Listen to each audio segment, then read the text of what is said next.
Bismillahirrahmanirrahim. Assalamualaikum warahmatullahi wabarakatuh.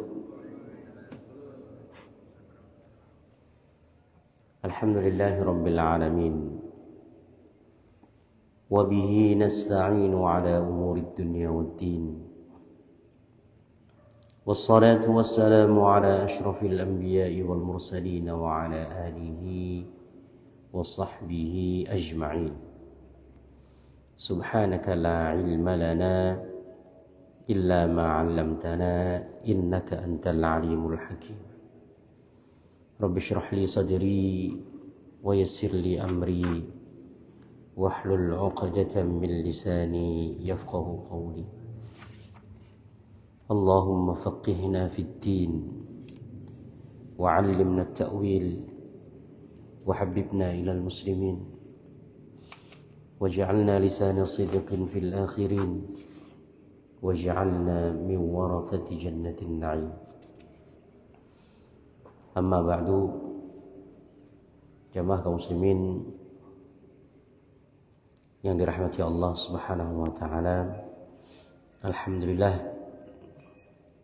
pertama-tama tidak lupa senantiasa kita mengawali semua aktivitas yang kita lakukan dengan memanjatkan rasa syukur kehadirat Allah Subhanahu wa taala atas semua limpahan karunia, nikmat, taufik dan hidayahnya. Pada pagi hari ini kita masih dapat sama-sama hadir melaksanakan sholat subuh secara berjamaah. Mudah-mudahan semua amal ibadah kita, yang kecil, yang besar, yang telah berlalu, bahkan yang akan datang, semua dinilai ibadah di sisi Allah Subhanahu wa taala. Amin ya rabbal alamin. Kita akan melanjutkan kembali kajian kita. Kita masih mengkaji kitab Saidul Khatir, kitab yang ditulis oleh Al-Imam Abdurrahman Ibnul Jauzi rahimahullahu ta'ala. Kitab ini hasil dari perenungan yang beliau lakukan, dari kehidupan yang beliau alami, yang beliau jalani, dan juga kehidupan di sekitar yang beliau lihat, dituangkan dalam buku dengan harapan menjadi pembelajaran bagi beliau secara pribadi dan juga bagi kita semua yang membaca kitab ini. Terakhir kita telah sampai di halaman 163. Judul baru ya? Oh, judul baru. Oke. Ya, silakan Pak Indra. Bismillahirrahmanirrahim. Halaman 163, tema akibat dosa.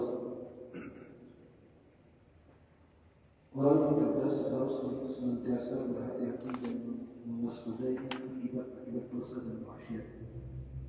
Dialah Allah yang Maha Adil.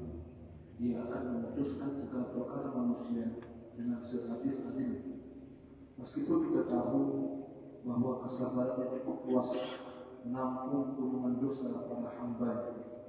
Meskipun demikian, perlu disadari bahwa Dia berkehendak mutlak.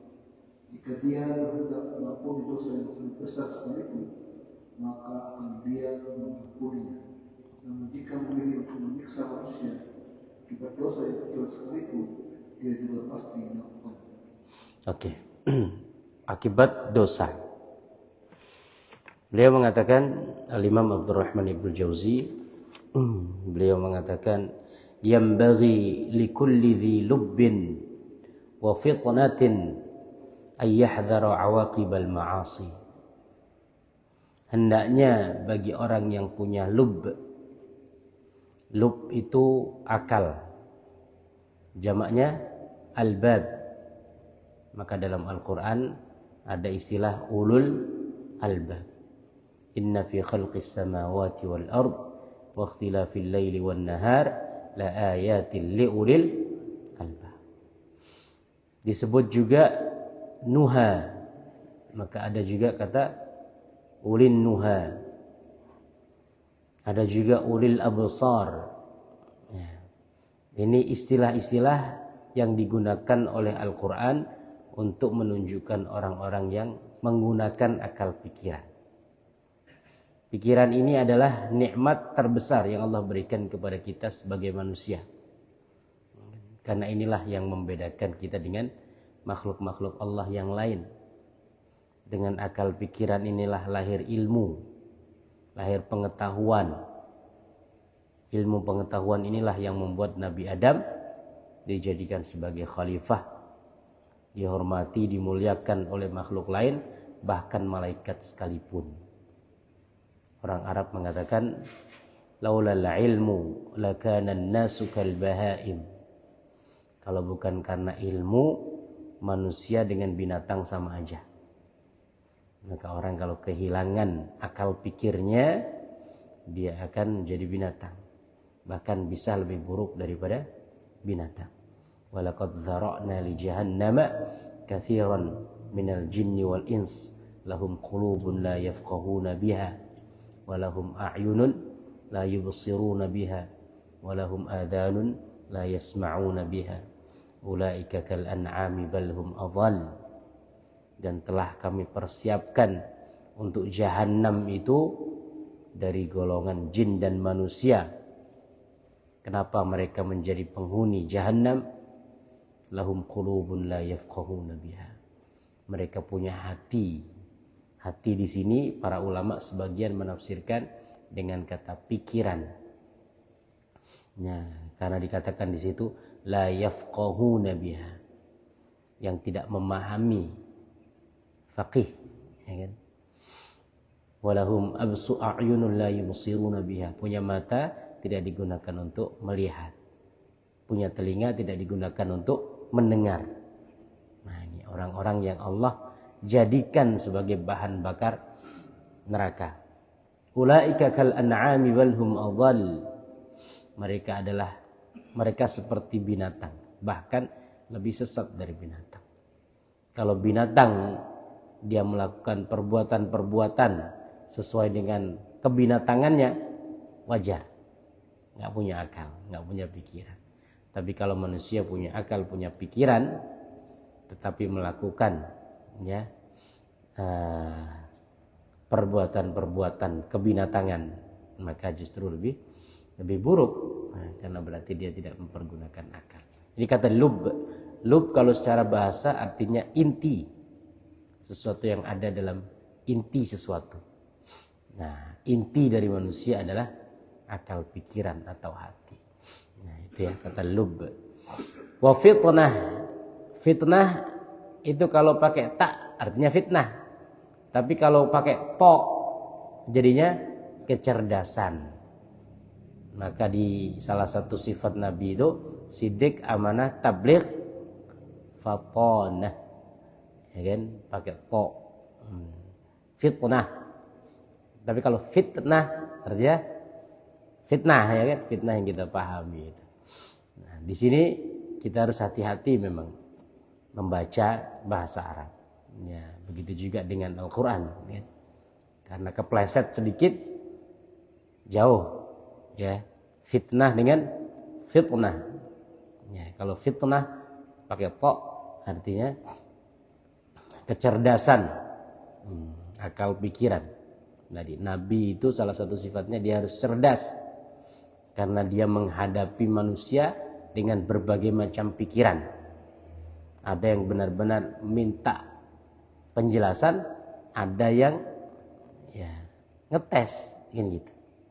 Ada yang bebal, ada yang dan lain sebagainya. Maka di Al-Quran banyak dikisahkan tentang bagaimana para nabi berdebat dengan kaumnya. Terutama kisah Nabi Ibrahim. Banyak sekali perdebatan yang diabadikan oleh Al-Quran, ya, yang dilakukan oleh Nabi Ibrahim dengan umatnya. Nah, kalau orang nggak cerdas di debat kelimpungan, ya, nggak bisa jawab. Gitu. Nah, Nabi harus cerdas, harus bisa menjelaskan apa yang beliau bawa, wahyu yang menjadi risalah yang Allah titipkan kepada mereka. Kita sekarang ini semakin kesini, mohon maaf, banyak orang itu pikirannya kosong. Walaupun kadang-kadang presentasi atau tulisannya bagus. Karena sekarang orang itu pakai chat GPT. Maka kalau di dunia akademis ya, orang bisa bikin makalah, bikin jurnal, itu bagus. Tapi hasil dari chat GPT, diolah di ini dan sebagainya. Tapi nggak ada isinya, di sini tuh nggak ada isinya. Kalau orang zaman dulu, untuk dia bisa membuat suatu tulisan, artikel, jurnal, makalah, ya kan, bahkan buku, itu memang di sini isinya dituangkan dalam. Sekarang belum tentu. Maka mohon maaf, bukan apa ya, ya banyak profesor-profesor, doktor-doktor yang kadang-kadang memang kosong. Ya kita kan bisa menilai ya. Kadang apa yang dia sampaikan juga dia nggak paham gitu. Ya, karena apa? Ya hasil dari. Memang sekarang kita semakin dimudahkan untuk mencari referensi bahan ya untuk membuat suatu tadi tulisan. Nah, maka banyak kita menemukan orang menjelaskan sesuatu yang dia sendiri nggak paham. Nah, kadang-kadang kalau kita ngajar mahasiswa itu kan kita tugaskan presentasi, silakan ya. Kamu bahas tentang ini, kamu bahas tentang itu. Nah, udah dia nyari di internet dapat udah di copy paste, bikin makalah, bagus. Pas disuruh presentasi, tidak paham. Apa yang dia tulis itu tidak paham. Ya kan? Ya. Ketika ditanyakan, dia malah bingung kan. Apa yang ditanyakan? Bahkan kadang-kadang istilah-istilah tertentu yang memang jelas-jelas dia tulis di situ, dia tidak paham juga. Nah, itu ya. Jadi, karena sekarang kita semakin mudah untuk mencari bahan. Ya. Nah, dengan itu, banyak orang ngolah-ngolah tanpa. Kalau orang dulu malah nggak ada referensi. Jadi hasil tulisan adalah hasil dari pikiran. Sekarang kan orang tinggal comot, ya disatukan. Kadang-kadang disatukan pun nggak pakai diedit, ya kan? Maka kadang-kadang lucu, kalau menemukan mahasiswa kita tuh masih ada link iklannya, karena ngopi dari Google aja, di copy kan, langsung timpa plak ya di paste. Ya. Masih ada itu apa? Link, karena kita kadang-kadang ngopi kan ada link iklan. Jadi dia di copy paste. Nah, ya semakin kesini itulah, terutama keilmuan agama ini kan semakin tipis ya. Orang juga semakin tidak menggandrungi kan. Nah, itu. Nah, di sini kata fitnah ya, fitnah artinya kecerdasan. Orang yang punya hati, punya pikiran dan punya kecerdasan, hendaknya dia berhati-hati dengan akibat suatu maksiat. Fa innahu laisa bainal adami wa bainallahi ta'ala qarabatun wala rahim. Nah, di sini enggak diterjemahkan ya. Oke, enggak ada. Sebagian ada yang mungkin luput dari terjemahan. Jadi setiap orang yang punya pikiran, punya hati, punya kecerdasan, yang bisa mikir maksudnya ya, yang mau mikir, itu hendaknya berhati-hati dengan maksiat yang dilakukan. Kenapa? Karena antara dia manusia dengan Allah nggak ada ikatan kekeluargaan. Artinya apa? Allah menetapkan sesuatu dengan keadilan.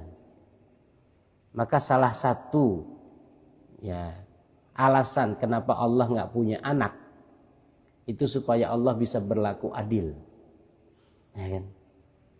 Kemarin sempat kita singgung, ya punya anak itu membuat orang pelit, karena kasih sayangnya akan dicurahkan hanya kepada anaknya, ya. Dan memiliki anak juga membuat orang pengecut, karena kadang-kadang dia tersandera dengan anaknya. Dia ingin ini melakukan sesuatu tapi disandera dengan keluarga atau anaknya, maka dia akan menjadi orang yang penakut, kan seperti itu ya. Nah, begitu juga dengan ini. Orang yang punya keluarga membuat dia tidak bisa berlaku adil. Ya kan? Kalau orang mau menetapkan sesuatu tetapi itu adalah keluarganya, pasti ada kecondongan.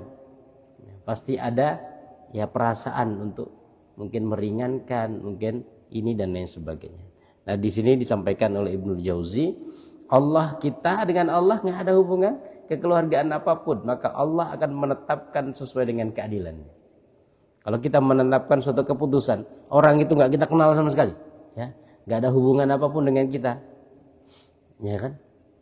Maka saya nggak tahu juga ya, dalam pengadilan itu kan kadang-kadang kalau terdakwa, ya, atau orang yang diperkarakan itu ada hubungannya dengan hakim, maka dia akan dilimpahkan, nggak boleh dia, ya kan? Karena akan ada kecondongan, kan seperti itu. Nggak boleh menetapkan sesuatu yang berkaitan dengan anggota keluarganya. Kan hakim banyak, nanti akan dilimpahkan kepada orang. Jadi orang yang nggak dikenal sama sekali, yang nggak ada hubungan apapun, ya. Karena ada konflik of interest nanti kan, itu istilahnya kan begitu. Ada kecondongan. Oh ini anaknya, oh ini saudaranya, oh ini ponakannya, oh ini bahkan bapak mungkin ibunya, ya kan, seperti itu. Nah, Allah dengan kita nggak punya itu, maka kita harus hati-hati, harus mikir gitu ya. Artinya Allah nggak akan memaafkan sebagaimana seseorang memiliki keluarga. Ya, kalau semuanya, kadang-kadang kan, mohon maaf, di dunia ini kan begitu ya. Ada orang yang bisa berbuat apapun karena merasa punya kedekatan dengan aparat penegak hukum, ini kan. Nah, mentang-mentang gitu. Sebenarnya kenapa? Ada saudara, ya kan, ada pamannya, ada ponakannya, ada ayahnya, ya kan? Ini ayah, maka kadang-kadang anaknya pejabat, penegak hukum atau apapun itu kadang-kadang kan itu ya. Kadang wah mentang-mentang, ya. Kadang ada dulu anaknya menteri nabrak orang, ya bebas saja kan gitu. Ya. Nggak tahu di prosesnya seperti apa. Kalau orang nggak punya backing kan, gitu. Nah, kita dengan Allah nggak ada backingan ini, jadi hati-hati. Ketetapannya akan ditetapkan sesuai dengan keadilan, nggak ada kecondongan apapun. Ya. Kalau kita merasa kita keluarganya Allah, nggak apa-apalah berbuat seenaknya, nanti pasti diampuni, gitu ya. Nah, kata Ibnu Jauzi, hati-hati terhadap maksiat yang dilakukan, karena antara kita dengan Allah nggak ada ikatan kekeluargaan, nggak ada ikatan rahim, sehingga Allah akan menetapkan dengan keadilan. Wa innama huwa qa'imun bil qist. Allah akan menetapkan sesuatu dengan keadilan. Di sini ya, dialah Allah yang maha adil, ya kan? Dia akan memutuskan segala perkara sesuai dengan seadil-adilnya. Nah, tadi ya ada satu kalimat yang luput dari terjemahan. Wa in kana hilmuhu yas'ud dzunuba. Walaupun, ya kan, Allah sebagai zat yang maha pengampun, dia bisa juga mengampuni, dia juga bisa memaafkan siapapun. Illa annahu idza syaa'a 'afa fa'afa kull katsifin min adz-dzunub fa idza syaa'a akhadha wa akhadha bil yasir. Maka walaupun ya, Allah maha pengasih, maha penyayang, bisa mengampuni segala dosa dan kesalahan sebesar apapun dosa dan kesalahan itu, Allah bisa ampuni.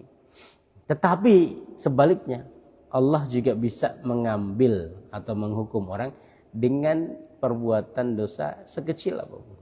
Ya, maka jangan lengah istilahnya, jangan meremehkan. Ya,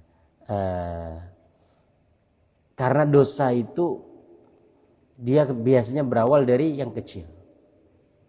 Maka sebagian ulama mengatakan melakukan dosa itu seperti minum air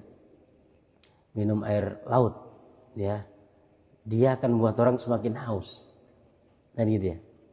Ya mohon maaf nih, kalau orang terlibat judi gitu ya. Judi itu kan dikit-dikit Pak, kecil-kecil. Ya. 50-an dulu, 100 dulu, ya kan. Orang akhirnya bisa sampai ratusan juta, miliaran, bangkrut. Kan dimulai dari kecil-kecil. Karena meremehkan yang kecil. Begitu juga khamr, ya, minuman keras. Orang yang sudah menjadi pecandu itu kan awalnya nyoba-nyoba, nah, kan? Coba dikit. Nah, begitu juga dengan dosa yang lain. Nah, nyoba-nyoba nggak sholat lah, kan gitu kan? Nah, sholat 4 kali, cobalah sekali tidak sholat. Nanti lama-lama 5 kali tidak sholat, ya kan? Lama-lama hilang semua kebaikan, gitu ya. Oke, maka perlu hati-hati. Ya, lanjut.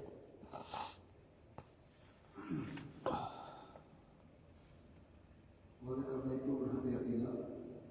Saya melihat banyak sekali manusia yang selalu berlebih-lebihan dan selalu berkumpul dengan dosa-dosa dan kezaliman, baik yang terang-terangan maupun yang sifatnya rahasia. Pada akhirnya, tanpa mereka pernah duga, mereka telah selidiki dengan perilaku mereka hingga terjerat. Mana? Jawablah pakar-pakar prinsip hidupnya. Mereka telah keliru membangun kaidah dan prinsip hidup dalam keluarganya. Itu semua karena mereka melalaikan sisi-sisi kewajiban mereka kepada Allah. Mereka menyangka bahwa amal baik yang mereka lakukan lebih maksiat yang pernah mereka perbuat. Namun perhitungan mereka keliru. Mereka kemudian terhempas gelombang tipu daya setan yang menenggelamkannya. Ya. Hukuman itu menyakitkan. Tapi apa yang lebih menyakitkan? Hukuman itu, azab itu menyakitkan. Tapi ada yang lebih menyakitkan apa? Kalau datang tiba-tiba. Betul lah. Ya. Kalau bisa dipersiapkan atau ada kita masih bisa. Maka ada orang ketika naik pamornya sedang tinggi-tinggi, ya kan? Yang dia bangun mungkin ya dengan tangga-tangga kemaksiatan, dengan pondasi-pondasi kejahatan, akhirnya di atas langsung Allah benamkan. Nah, tiba-tiba nikmat itu menyenangkan. Ya. Lebih menyenangkan lagi kalau didapatkan tiba-tiba tanpa kita sadari. Ya, maka ada surprise. Kalau kita mau ngasih hadiah kepada orang, ya, salah satu yang membuat hadiah itu berkesan atau lebih membahagiakan dikasih dengan surprise, ya kan? Kejutan gitu. Kalau ngasih biasa kan ya memang orang senang juga. Maka ulang tahun kadang-kadang dikasih surprise atau orang dapat suatu kebaikan dikasih hadiah dengan ya kejutan gitu ya. Nah, jadi nikmat membahagiakan. Lebih bahagian lagi kalau dilakukan atau diberikan dengan kejutan tiba-tiba tanpa disadari orang. Begitu juga dengan maksiat, dengan azab. Azab itu dia menyakitkan. Lebih menyakitkan lagi kalau dia datang tiba-tiba tanpa disadari. Itulah yang perlu kita hindari. Maka di antara doa Nabi sallallahu alaihi wasallam, Allahumma inni a'udzubika min zawali ni'matik. Ya Allah, aku berlindung kepadamu dari hilangnya nikmat yang kau berikan kepadaku. Ya. Wa tahawwuli afiyatik, dan berpindahnya kesehatanku, berganti. Ya. Artinya tadi tiba-tiba sakit. Nah, yang ketiga, wa faj'ati naqamik, dan kemurkaanmu yang tiba-tiba. Ya Allah, aku berlindung kepadamu dari hilangnya nikmat yang selama ini engkau berikan kepadaku, dari bergantinya kesehatan yang engkau berikan kepadaku, dari tiba-tibanya kemurkaan yang engkau turunkan kepadaku, wa jami'i sakhatik, ya kan? Dan dari semua kemarahan.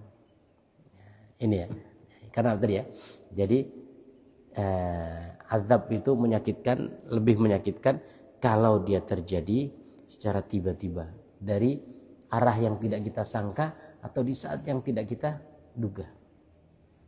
Beberapa waktu ini kita semua mungkin sebagian besar ya, atau kita semua lah mengikuti ya, seorang pejabat yang bahkan ya kita nggak tahu, wallahu alam ya kepastiannya, tapi ya fenomena itu menjadi pembelajaran bagi kita semua.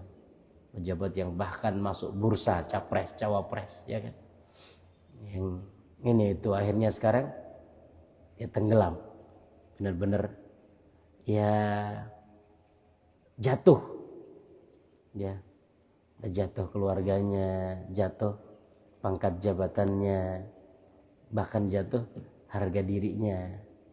Nah, kita nggak tahu. Artinya kalau memang kesuksesan yang terlihat ya di mata manusia itu dibangun dengan cara-cara yang tidak baik. Suatu saat hati-hati. Ketika Allah berkehendak, Allah jatuhkan. Di saat ketika kita menyangka kita akan mendapatkan sesuatu yang besar, tiba-tiba justru Allah benamkan, Allah tenggelamkan, Allah jatuhkan. Dan yang lain juga banyak, ya tokoh-tokoh kita banyak, tokoh politik lah, ya selebritis, ya kadang bahkan sebagian tokoh agama.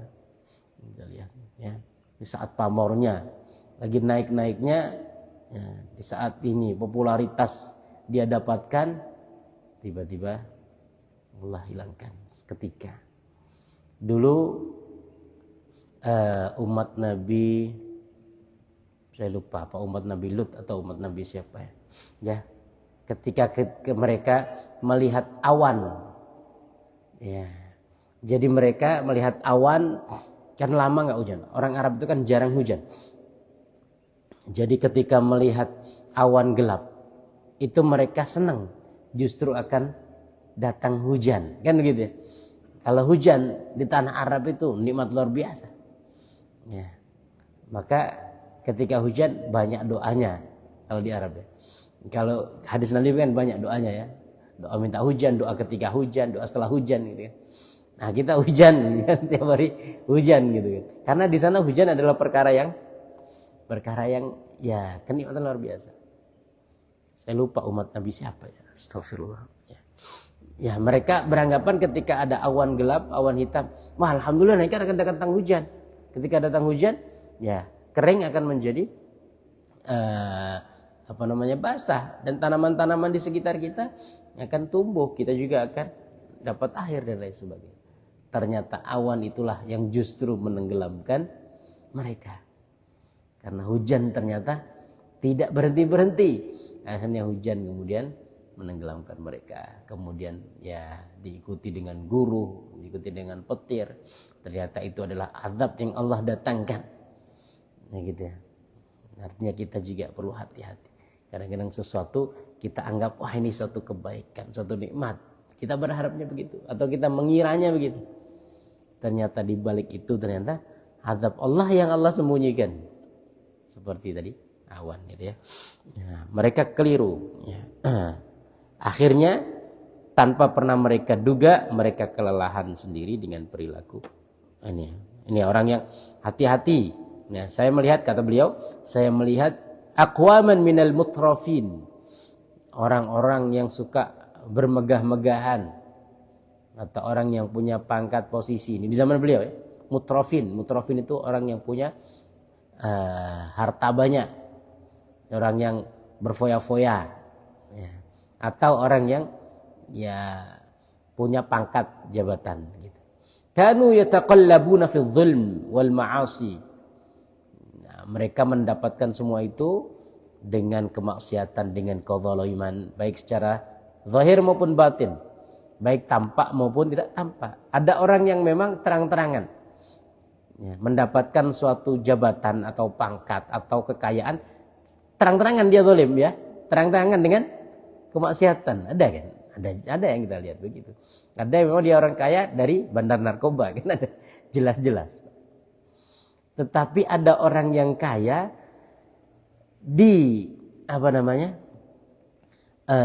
dibangun dengan kemaksiatan yang tidak terlihat. Ini ya bukan materinya siapa nih yang stand up comedy ini? Panji. Di materinya Panji itu kan ada jenderal polisi itu kan, bandar narkoba, Teddy Minahasa.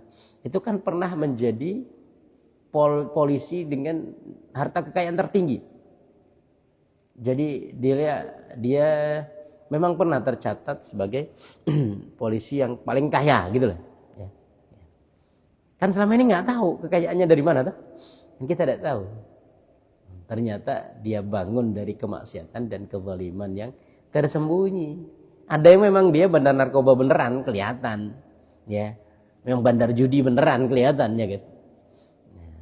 Tapi ada yang tersembunyi seperti ini, hati-hati. Dia kelihatan ya baik, dia kelihatan ini dengan tadi ya, dengan ya jabatan, kekayaan yang dia dapatkan. Suatu saat dibuka, selesai. Ya. Nah, maka artinya tetap berhati-hati. Sesuatu yang dibangun dengan kemaksiatan, maka suatu saat akan Allah berikan balasan. Baik disembunyikan sebagaimanapun disembunyikannya. Nah, ya. Kata beliau, saya melihat banyak orang yang tadi ya berfoya-foya, punya jabatan tinggi, punya harta banyak, ya, yang dia bangun dengan kemaksiatan dan kezaliman, baik secara zahir maupun batin, ya kan? Fatubi'u min haitsu lam yahtasibu. Kemudian Allah ambil sekonyong-konyong dari arah yang tidak dia sangka, tidak dia duga. Bahkan kadang-kadang dari arah yang dia anggap itu sebagai suatu nikmat atau berkah atau kebaikan. Ternyata disitulah pintu bagaimana Allah menjatuhkan mereka. Faquli'at usuluhum, tercerabutlah akarnya. Ya sudah. Ya.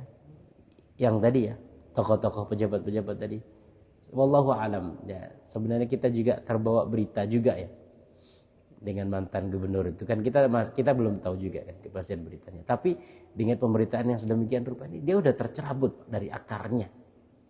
Udah. Secara harga diri sudah jatuh. Ya. Jabatan keluarga hilang. Ya, masalah benar atau salahnya kita kan tidak tahu. Ya memang sedang proses kan. Tapi benar-benar dia tercerabut. Artinya nggak tahu bagaimana akan memulihkan harga dirinya. Kan apa? Ya menancapkan akarnya lagi. Udah kecerabut itu. Ya. Faquli'at usuluhum wa nuqida ma banaw min qawaida ahkamuha lidararihim. Ya. Dihilangkan, diambil pondasi-pondasi yang pernah dia bangun. Ya kan? Maka sering saya sampaikannya, buku ini dibuat ratusan tahun yang lalu. Tapi seakan-akan kan mengingatkan kita tentang fenomena yang terjadi. Karena memang manusia begitu. Jadi kehidupan manusia itu kan dinamika fenomenanya berputar. Orangnya aja kan yang berbeda. Artinya di zaman itu beliau sudah melihat orang-orang seperti itu. Ya, fenomena manusia-manusia begitu sudah beliau lihat. Dan sekarang Allah juga perlihatkan kepada kita. Nah, menjadi bahan pembelajaran gitu. Cuman sebagian besar manusia kan tidak mengambil pembelajaran. Oke, kita lanjut.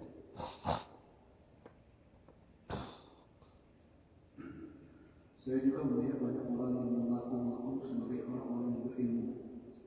Namun mereka tak pernah merasakan kenikmatan dan kelezatan saat berdoa dengan Allah di kesendiriannya. Mereka pun telah meninggalkan keindahan berzikir di saat berada di tengah manusia. Mereka ada namun seperti tiada. Keberadaannya tidak berarti dan tiada bermakna. Saya berpesan agar Anda senantiasa memperhatikan pengawasan Allah.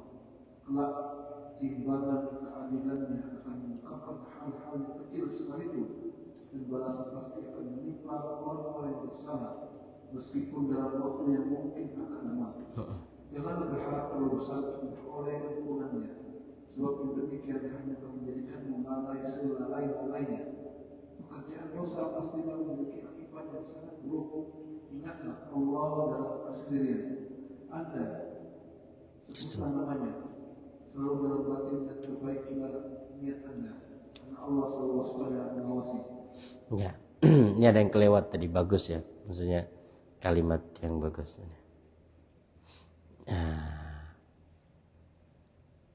Ada kita mengira karena mereka melalaikan. Mereka menyangka bahwa amal baik yang mereka lakukan melebihi, ya, bukan akan ya sebenarnya di sini melebihi maksiat atau dosa yang mereka perbuat. Kadang begitu, Pak. Ini adalah di antara tipuan setan, ya, yang membuat kita meremehkan dosa. Nah, aku kan sering ke masjid, ya kan? Ya. 5 kali ke masjid, banyak ngaji, banyak. Dosa dikit apa-apa lah, kan? banyak nih amalannya, ya kan? Ya, dosa dikit tidak apa-apa lah, dimaafkan. Ya, artinya akan dikalahkan dengan kebaikan-kebaikan yang sudah saya lakukan. Nah ini salah satu bisikan setan. Dan kita semua merasakan. Saya kadang-kadang pun merasakan begitu, ya kan? Ngerasa, aduh, kita kan ustadz, ya kan? Nah, kita kan, ya sering pengajian, ya kita kan, ya sholat 5 waktu rutin. Nah, kita kan, dosa kecil tidak apa-apa lah, hari dikit tidak apa-apa lah, akan dikalahkan dengan kebaikan yang kita lakukan. Akhirnya kita meremehkan. Padahal tadi ya, bisa jadi kesalahan yang kecil menghapuskan begitu banyak kebaikan yang kita lakukan. Ya kan? Nah ini bagus ini ya untuk kita jadikan sebagai bahan renungan. Wa ra'aitu aqwaman minal muntasibina ilal ilm. Aku melihat orang-orang yang mengaku berilmu. Ahmalu nadharal haqqi ilaihim fi al-khalawat. Mereka tidak mempedulikan nadharal haqqi, penglihatan Allah kepada mereka dalam kesendirian. Coba terjemahnya kayak gitu. Saya melihat banyak orang yang mengaku sebagai orang berilmu, namun mereka tidak pernah merasakan kenikmatan dan kelezatan. Oh, salah. Ini enggak Mas. Terjemahnya enggak Mas. Jadi banyak orang yang mengaku berilmu. Dia tahu tentang Allah. Dia tahu sifat-sifat Allah. Dia tahu keagungan Allah. Tapi dia tidak merasakan penglihatan Allah dalam kesendiriannya. Sehingga dalam kesendirian itulah dia bermaksiat. Nah, ini maksudnya ya, bukan kenikmatan, enggak. Ya, ini agak jauh ini terjemahannya. Aku melihat orang-orang yang mengaku berilmu. Artinya dia merasa tahu tentang Allah, tahu tentang sifat-sifat Allah kan kita hafal. Ya kan? Ya. Tapi dia tidak merasakan kehadiran Allah dalam kesendirian. Dia tahu Allah Maha melihat, ya kan? Dia tahu Allah Maha mengetahui. Dia tahu Allah Maha ini, Maha itu. Tapi dia tidak merasakan kehadiran Allah dalam keadaan dia sendiri. Sehingga dia melakukan kemaksiatan dalam kesendirian. Mungkin ya, di hadapan banyak orang, di hadapan keramaian, dia bisa menjaga diri dari maksiat. Tapi dalam kesendirian, nah, disinilah sebenarnya orang yang merasa dia tahu tentang Allah harusnya akan tahu Allah Maha melihat. Wa huwa ma'akum aynama kuntum. Dia bersamamu dimanapun kamu berada. Ketika dalam kesendirian, dalam keramaian, di pasar, di masjid, di kantor, ya kan, di kebun, ya, dimanapun Allah bersama kita. Artinya Allah memantau melihat kita. Orang itu kalau bekerja ada CCTV di ruangan, pasti mikir mau aneh-aneh, ya kan? Orang itu kalau semuanya tahu dia disadap, pasti, ya kan? Disadap KPK nih, nggak mungkin lah dia bertransaksi, ya kan? Kalau disadap pakai HP yang lain, ada CCTV pasti. Nah, ketika kita bermaksiat dalam kesendirian, kita merasa bahwasanya nggak ada CCTV Allah, nggak ada sadapan Allah. Ya, di Al-Quran dikatakan, ma yalfadhu min qaulin illa ladaihi raqibun atid. Kalau nggak salah. Tidaklah terucap suatu perkataan kecuali di sisinya pada orang itu ada raqibun atid. Ya. Raqib atid ini yang kemudian dianggap menjadi nama malaikat. Malaikat raqib dan atid. Tapi di sini sebagian ulama mengatakan ini bukan nama, sifat malaikat itu. Artinya di setiap kita ada malaikat yang sifatnya raqibun atid. Raqib maha melihat, ya kan? Maha mengikuti. Atid itu teliti, detail. Ya, tidak bisa luput. Ya, antum kalau semuanya ada auditor, ya, yang auditornya itu wah, mau pokoknya jeli lah, ya kan? Atau ya dia memang ini, ya kan? Udah ini takut kita kan? Ya, kalau di audit ya kan, auditornya ini ya, dia jeli, dia nggak bisa di ini ya kan, dia pakar maka kan. Nah, malaikat yang mengikuti kita ini sifatnya raqibun atid. Dia ngikutin terus, nggak pernah lewat. Ya, raqib itu yang mengikuti orang. Dimanapun kita dia ada. Atid, dan dia detail. Dia tidak melewatkan apapun. Ya, di surat Al-Kahf, ya kan?